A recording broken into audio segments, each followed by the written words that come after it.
Muito que bem. Boa. E o Talibã? Do nadão. Falando em cortes, Falando em cortes.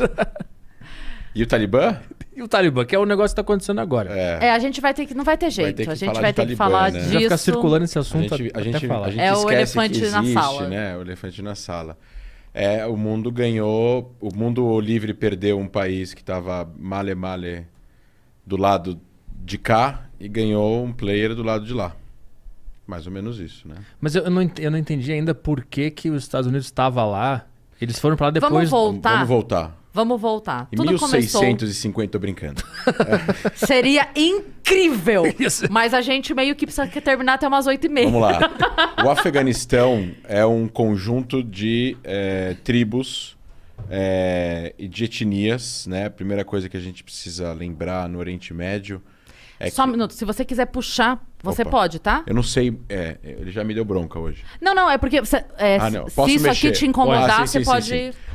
O Oriente Médio tem níveis de identificação, que é diferente aqui no Brasil dos níveis de identificação que a gente tem. A gente se identifica com a cidade que a gente nasceu, com o time que a gente torce, etc. e tal. Hoje em dia é partido político, mas falando em geral, as pessoas têm níveis de identificação. E os níveis de identificação no Oriente Médio são diferentes, os mais importantes, os que falam primeiro, são diferentes dos nossos aqui. Então lá, como é uma região mais antiga, mais tradicional, muito baseada em religião, etc. e tal, os níveis de identificação, o primeiro deles é a tribo. Mas não é tribo como a gente imagina, uma tribo numa tribo indígena no Brasil, nos Estados Unidos ou na América. A gente está falando de de identificação tribal no sentido familiar, tradicional, que acabou originando depois o vilarejo, ou a vila, ou a aldeia, ou até mesmo a cidade onde as pessoas são. E esse é o primeiro nível de identificação que as pessoas têm. Depois, existe o nível religioso. Então, a pessoa pode ser muçulmana, a pessoa pode ser... Dentro do Islã tem os xiitas, tem os sunitas, tem os alauítas. Depois temos o nível de identificação... Tem os cristãos, e dentro do cristianismo tem vários níveis de cristianismo diferentes. No Líbano tem vários. No Egito tem os coptas também, que são outro nível outro tipo de cristianismo, e por aí vai. Tem os drusos, tem os judeus, e etc. e tal. Depois tem o nível étnico e depois tem o nível nacional, que seria se você é afegão, paquistanês, indiano, israelense, palestino e por aí vai. Você falou, antes dessa divisão por religião, teriam as tribos. Essas tribos, elas se diferenciam pelo quê? Costumes, hábitos, é o quê?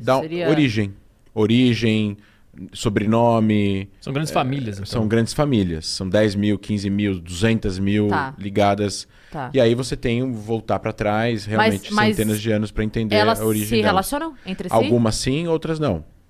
Tá. Então, por exemplo, existem famílias, a gente não chama de tribo, mas existem famílias palestinas na Cisjordânia que são brigadas há 300 anos. Então não tem casamento, não tem visita, não se bicam, não se gostam, etc. e tal.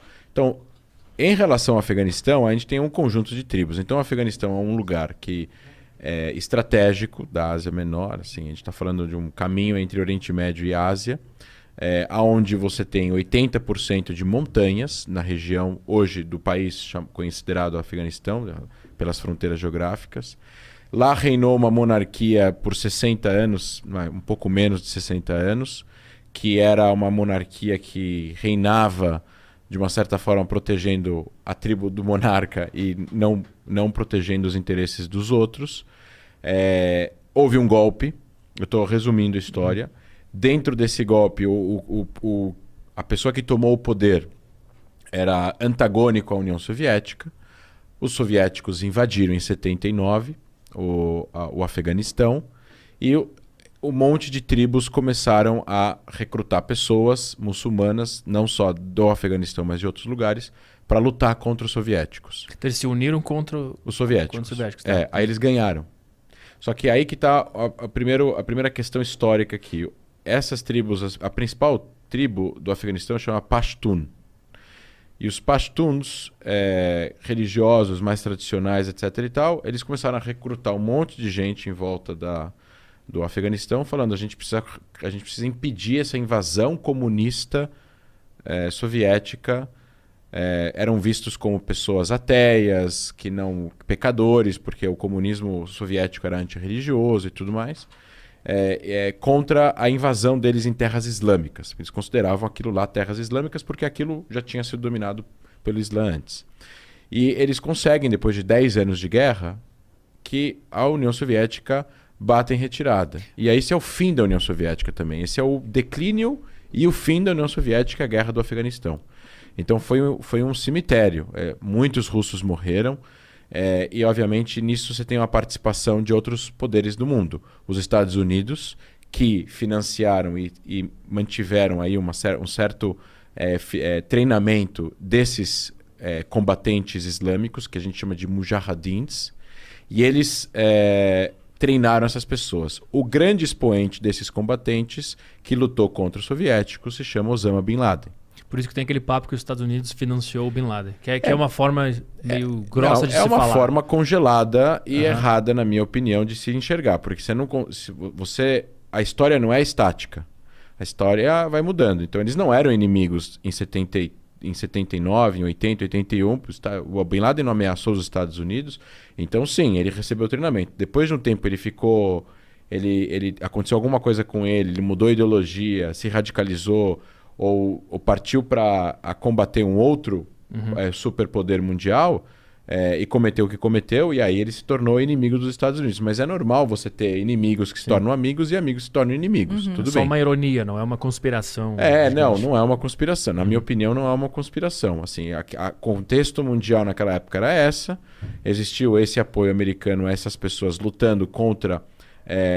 um apoio americano a essas pessoas que lutavam contra a União Soviética. A União Soviética era o grande inimigo dos Estados Unidos e do Ocidente, por N coisas que estavam ocorrendo durante a Guerra Fria, corrida nuclear, com a expansão do comunismo, ditadura, comunistas ao redor do mundo e por aí vai. E os Estados Unidos viu de interesse dele e talvez do Ocidente evitar que a União Soviética dominasse o Afeganistão. Só que essas pessoas, quando acabam a guerra, o Afeganistão em si começa a entrar em guerra civil entre esses grupos que lutaram os soviéticos. E quem ganha essa guerra em 96 é o Talibã, que era o maior grupo. E aí o Talibã vai implementar Cada lado tinha uma defesa muito clara, assim? Tipo, esses grupos todos estavam divididos em dois lados? Não, esses grupos eram grupos de milícias armadas que lutavam contra os soviéticos e cada um tinha um nome diferente que era pertencente de alguma tribo específica e tinha uma visão específica do Islã. E o que surgiu vitorioso dessa guerra civil, quando acaba a guerra, estou falando 7 anos depois que acaba a guerra do Afeganistão com os soviéticos, o Talibã é o grupo que sai hegemônico dessa guerra civil por poder.